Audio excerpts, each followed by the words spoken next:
உன்னோடே போராடினவர்களை தேடியும் காணாதிருப்பாய். ஆண்டவர் இஸ்ரவேலரை எகிப்திலிருந்து வெளியே கொண்டு வரணும்னு நினைச்சப்ப எல்லா ராணுவ வீரரும் ஈவன் பார்வோனும் சேர்ந்து புறப்பட்டுட்டார்.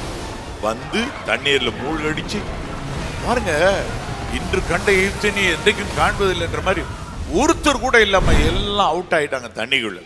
அப்படியும் செய்ய வல்லவராக நம்ம ஆண்டவர் இருக்கிறார். இப்ப நான் ஒண்ணு சொல்றேன், உங்களோடு போராடினவர்களை தேடியும் காணாதிருப்பேன்னா அவங்க எல்லாம் மாறி ஃப்ரெண்ட்ஸா ரிலேட்டிவ்ஸா உங்க வீட்டுல பிள்ளைக்கு பர்த்டே கொண்டாடும் போது இந்தாமா உனக்கு கிஃப்ட்னு சொல்லி கொடுக்கிற கூட்டத்துல உங்களுக்கு எதிராக போராடிக்கிட்டு இருந்தவங்க வந்து நிற்கும்படி செய்து ஒரு மன மகிழ்ச்சியை கர்த்தர் தர வல்லமை உள்ளவராய் இருக்கிறார். உன்னோடே போராடினவர்களை தேடியும் காணாதிருப்பாய்.